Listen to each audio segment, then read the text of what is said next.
Hello friends, welcome back to Pragati Mantra classes. My name is Shivangi Agarwal. चलिए students, अब हम देखते हैं कि लेवल 1 का जो हमारा लैंग्वेज सेकंड था, इंग्लिश रह गया था, उसको देख लेते हैं कि जिन स्टूडेंट ने language second as a English opt करी थी उसके आंसर्स को।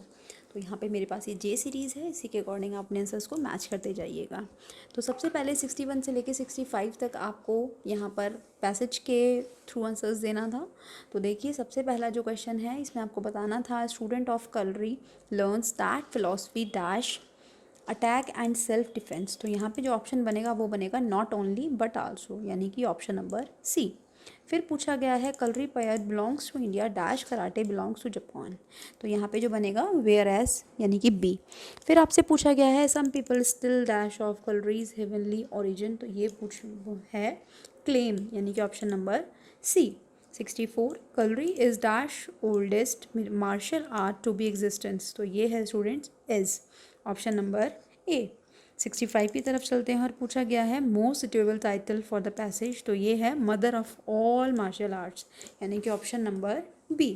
चलिए 66 की तरफ चलते हैं और पूछा गया है, एक लाइन आपको दी हुई है, when to the sessions of sweet silent thought. यहाँ पे आपसे लिटरेरी डिवाइस पूछा गया है, एक तरह से आपसे यहाँ पे अलंकार पूछे गए हैं। तो ये है स्टूडेंट्स एलिट्रेशन, यानी कि अनुप्रास अलंकार, जिसे हम हिंदी में बोलते हैं, ऑप्शन नंबर ए। फिर आपसे पूछा गया है which device is present in the line if aught of oaten stop और पेस्टोरल सॉन्ग। तो ये होता है स्टूडेंट एजोनेंस, यानी कि ऑप्शन नंबर बी। 68 में आपसे पूछा गया है she was a Phantom of light. Literary term पूछी गई है फिर से, तो ये है मेटाफर, ऑप्शन नंबर सी। फिर आपसे पूछा गया है as green as emerald is an example of. तो ये है स्टूडेंट सिमिली का एग्जाम्पल, ऑप्शन नंबर डी। 70 में आपसे पूछा गया है peace hath a victories no less renowned than war. तो ये है किस चीज़ को पर्सोनीफाई किया गया है यहाँ पे, पीस को पर्सोनीफाई, यानी कि ऑप्शन नंबर सी। फिर पूछा गया है two roads diverged in a yellow woods and sorry I could not travel both and look down one as far as I could to where it bent in the undergrowth. तो यहाँ पे जो rhyme बन रही है students, ये बन रही है ए बी। तो ऑप्शन नंबर जो सी है वो हो जाता है एकदम करेक्ट। अब ये जो डी क्वेश्चन है स्टूडेंट्स, इसमें थोड़ा डाउट है, और अगर हम इन ऑप्शंस के हिसाब से देखें तो कुड के साथ जाना चाहिए। बाकी इसका फाइनल आंसर आपको ऑफिशियल आंसर के आने के बाद ही पता चल पाएगा। चलिए नेक्स्ट देखते हैं, आपको बताना है ये जो ईडियम और फ्रेज इसको अंडरलाइन किया गया है, इसका बेस्ट मीनिंग क्या है। तो इसका मीनिंग बनेगा स्टूडेंट्स इग्नोर्ड मी, ऑप्शन नंबर डी। 74 की तरफ चलते हैं और पूछा गया है फिर से 74 की तरफ चलते हैं और पूछा गया है यहाँ पे which literary device refers to the problem और struggle within a story. तो यहाँ पे है स्टूडेंट्स कन्फ्लिक्ट, यानी कि ऑप्शन नंबर ए। फिर आपसे पूछा गया है form of drama that intended to amuse and ends happily. तो ये है स्टूडेंट्स कॉमेडी, यानी कि option number B. Petrarchan is in categories of. तो ये है स्टूडेंट्स सोनेट, यानी कि option number C. Pure vowels का नंबर बताना था, तो ये होता है 12, यानी कि जिन्हें हम बोलते हैं मोनोथॉन्ग्स, ऑप्शन नंबर डी करेक्ट हो जाता है। आपको यहाँ पर कुछ सिंबल्स दिखाए हुए हैं और आपको पूछा गया है कि क्या है। तो ये है स्टूडेंट्स वॉइसलेस कॉन्सोनेंट्स, यानी कि जिन्हें हम बोलते हैं इंग्लिश लैंग्वेज में कि साइलेंट रहते हैं, वही है ये। ऑप्शन नंबर 79, क्वेश्चन नंबर 79 पर चलते हैं और आपसे यहाँ पे अंडरलाइंड जो साउंड है उसका फोनेटिक सिंबल बताना है। तो ये बनेगा ऑप्शन नंबर सी। 80 की तरफ चलते हैं और पूछा गया है कि इन चारों में से कौन सा अलग है एक दूसरे से। तो ये है स्टूडेंट्स रिच, यानी कि ऑप्शन नंबर सी। 81 की तरफ चलते हैं, सेम वोवल साउंड के जो वर्ड्स हैं वो बताना था। तो ये हैं students bite kite sight, option number A. 82 की तरफ चलते हैं, पूछा गया है पेडागोजी स्टार्ट हो गई है यहाँ से, the communicative approach in teaching of English has been practice and developed इन।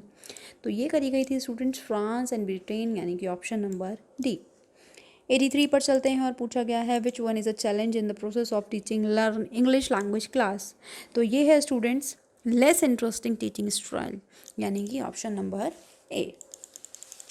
84 की तरफ चलते हैं और देखिए यहाँ पे क्या पूछा गया है हमसे कि the excessive use of mother tongue is a challenge to learning English, यानी कि ऑप्शन नंबर बी। 85 की तरफ चलते हैं और पूछा गया है the teaching learning material should be in accordance with the mental age and should have relevance in real life situation. तो ये स्टेटमेंट किस चीज़ को रेफर करती है? ये करती है प्रिंसिपल ऑफ सिलेक्शन को। Option number B. 86 पर चलते हैं और पूछा गया है with dash students come to see the test not as a punishment but as a useful feedback. The classmate works together form common intellectual welfare. ये होता है स्टूडेंट्स पीयर एवेल्युएशन में, यानी कि option number C. What do you think about the 2 candidates in the election? This is an example of. तो ये है student एक तरह का open ended question. Option number A. 88 की तरफ चलते हैं और पूछा गया है which test item consist of a stem. The correct answer key alternative and distractors. तो ये होते हैं स्टूडेंट्स मल्टीपल चॉइस, जिसमें कि एक हमें करेक्ट आंसर होता है, एक स्टेम होता है, एक डिस्ट्रैक्टर, यानी कि जिसमें हम कहते हैं हमेशा 50-50 रहता है, जैसे आज के पेपर में बहुत सारे क्वेश्चंस रहे होंगे आपके। तो ये होता है स्टूडेंट्स हमारे पास हमेशा एमसीक्यू में, यानी कि option number B. 89 the remedial English classes are very helpful for the students who are unable to achieve the required grades, यानी कि ऑप्शन नंबर बी। फिर पूछा गया है फीडबैक इज ऑलवेज क्या होता है? तो ये होता है हमेशा हमारे पास फॉर्मेटिव, यानी कि ऑप्शन नंबर बी। तो आई होप स्टूडेंट्स आप सभी का एग्जाम बहुत अच्छा गया होगा। वीडियो के एंड में कमेंट सेक्शन में ज़रूर बताइएगा कि आपका स्कोर कितना आ रहा है। मिलते हैं नेक्स्ट वीडियो में। Thank you students.